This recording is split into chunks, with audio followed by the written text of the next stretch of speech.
When Michael Rotundo finishes school every day, he comes home to this. Michael, how was your day today? No yard, no neighborhood kids. His room is a double bed at the Budget Inn. There's always a lot of noise in here, and I can't think straight with math, reading. Yeah. You having a tough time in school? Yes. I've almost failed. Michael is 12, but he talks, acts, and worries like an adult. We can't get a home because we don't have a lot of money left over to rent a house or buy a house. It's just so hard for me and my family to live here. Michael has been living with his mom and dad in this motel room ever since his dad lost his job 11 months ago. His parents are working again, but they're making too much money to qualify for food stamps or Medicaid. Mom Julie can see her son changing. He worries. He's afraid to ask me for things, you know, afraid to tell me there's a school event that we're going to miss. And I don't know what to do, you know. I'm sorry. It's tough. Just imagine. Across the country, 1 in 50 school kids is living just like Michael, in hotels, shelters, or with friends and family.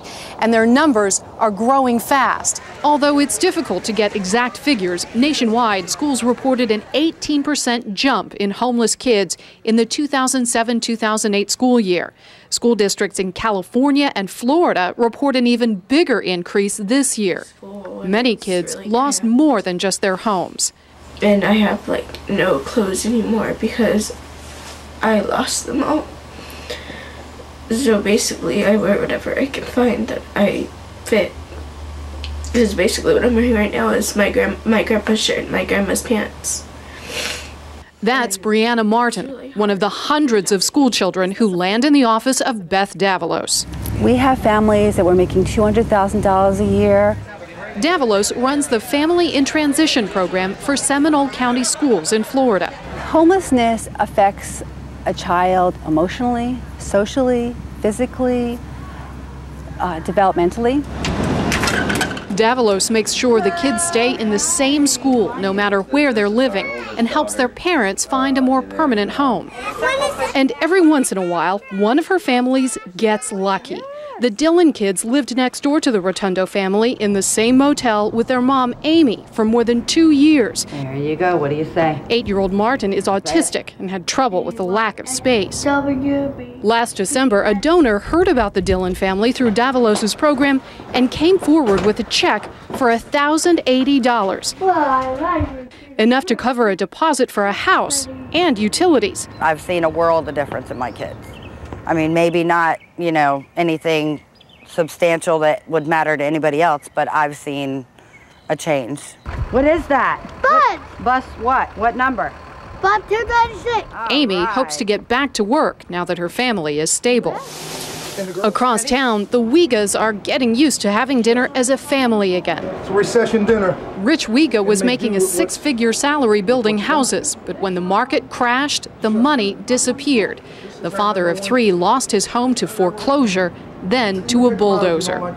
So you literally lost everything. Everything was wiped out. Everything was wiped out. We had a whole... We couldn't get out in the 24 hours and get into a store. Whatever didn't fit in the storage shed got left behind. For 6 months, they lived with another family. Wiga says daughter Macy slipped into depression and went from A's to F's in school. Daughter Casey Jo couldn't sleep.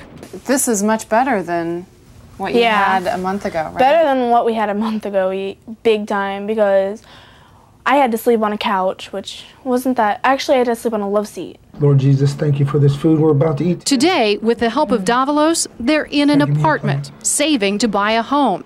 The girls' grades are improving, and they're starting to feel safe again. I know we'll have a place to come back to.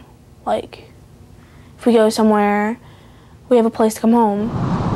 Back at the Budget Inn, Michael and his parents are still waiting, unable to save enough to move out of the motel. I really wish I had my own room so I can have friends over, you know, be in a neighborhood, go out, play football, play basketball, just go out and have some fun. Have a normal kid's life. Yes. I wish I had a normal kid's life, but I don't.